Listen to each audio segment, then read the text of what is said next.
working through the workouts and what you may expect physically, on the outside, as things are happening. I think one of the most important and most overlooked things going into this is understanding how to come out of that. Like, what's the exit strategy out of the bulking phase that you're going through? And having a stop and start point is important, but also having flexibility in that. Because if you're still moving in the right direction, right, and you don't have like a hard stop or date of a place where you need to be at lean at a particular point or perform at a particular point at a particular weight or something like that, is having an exit strategy to come out the other side. And so we talk about bulks and talk about cuts. It doesn't necessarily mean you go through a cut, right? And again, cut being going into a caloric deficit where we are now trying to decrease as much body fat as we can. Like, this should be a natural part of your bulking and cutting phase, or bulking and leaning phase. Like, there's these entry points and there's exit points, and it's an ebb and flow. And as long as we're kind of working up that staircase, that levels out for a little bit of time, maybe even goes down a little bit and then comes back up. That's a natural part of the process for a lot of reasons. One, training stops, right? Something happens, right? So schedules get busy, work gets busy, your professional life gets busy, again, you're competing. And so now you're out of this, and now you're just trying to perform during that time. It's certainly likely that you could lose a little muscle mass if you're playing 4 games a week or running 2 events a month, something like that, whatever. Mm-hmm. The point being is there's that staircase effect that kind of works here on the up and on the down.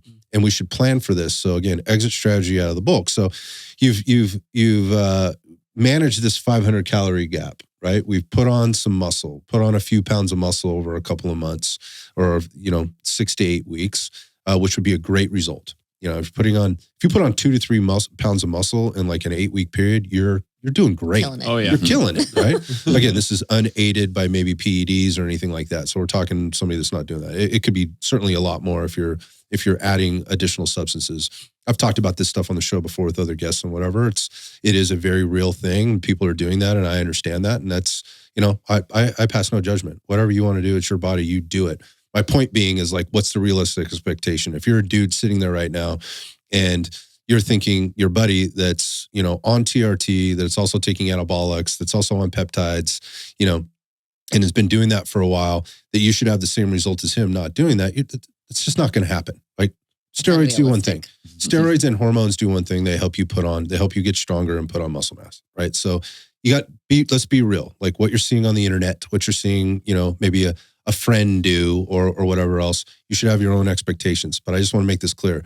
Over a 6 to 8 week period, if you put on 2 to 3 pounds of muscle, gains. Yeah, you're killing it. That's outstanding. Mm-hmm. So let's say you get to the end of this, and so now what do I do? Like, now, if we're talking seasonally here, let's say we're like mid-January, right? And you're staring down the pipe of, well, spring's coming soon, and I would like to be a little bit leaner. Well, now you can go through some periods of quote unquote bulking and cutting to kind of come in and out of the caloric surplus to maybe more of a caloric deficit. It doesn't have to be a deficit though. Maybe you're just coming back down to maintenance. Mm-hmm. So this is an important thing to understand. It doesn't mean going to the extremes, 500 up and then 500 under maintenance. Yeah.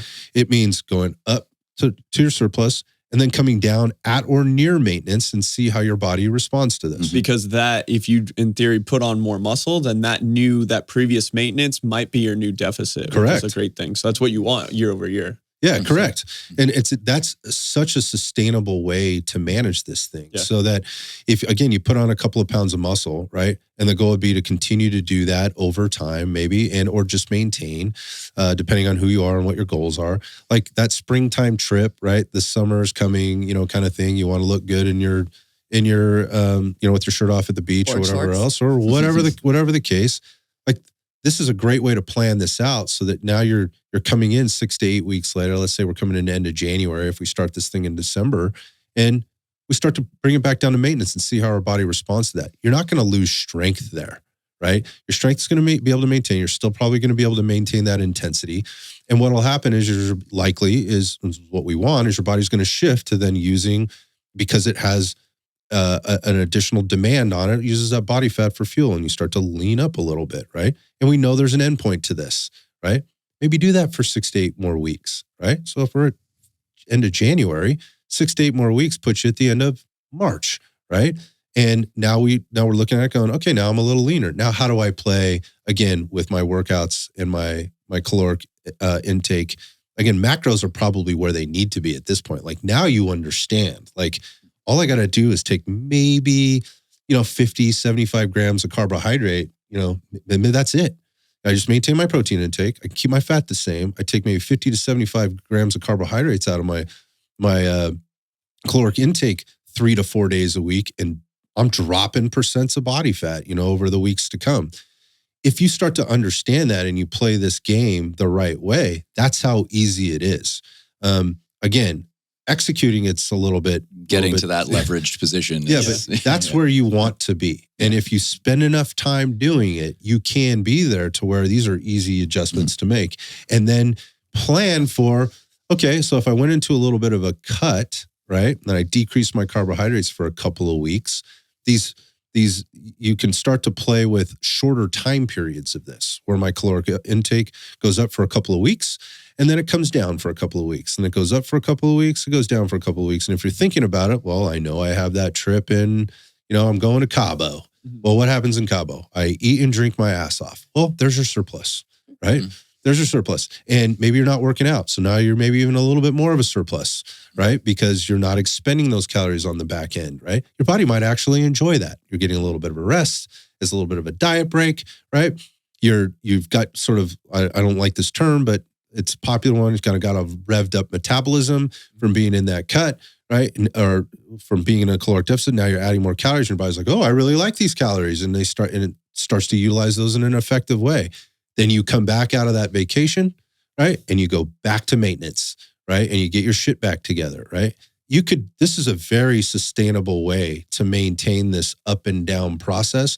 It's also a very natural and healthy way to do it, because eating the same amount all the time, right?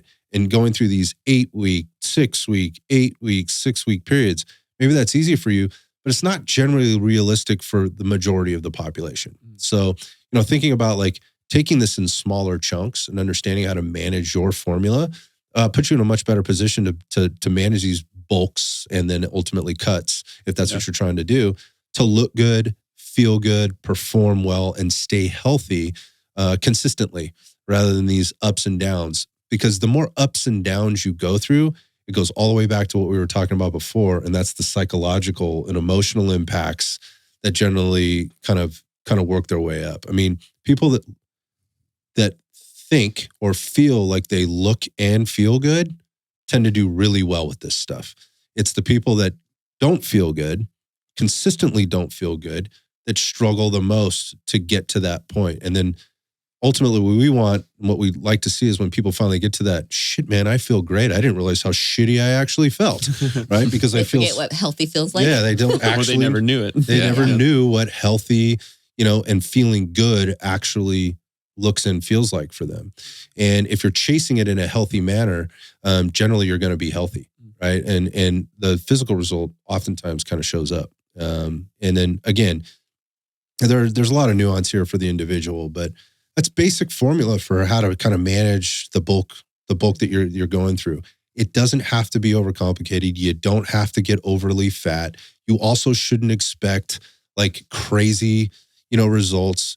We're talking about a 6 to 8 week period, and then I extended through the exit strategy, what it might look like over time. But that is a flash in the pan, right? With regard to timing in general. We're kind of looking at the bigger, in the grand scheme. Yeah, in the grand scheme of things. I think it's easy to lose track of that when you wake up one morning, you look in the mirror and you go, fuck, I look fat, whatever. Like, all right, well, why?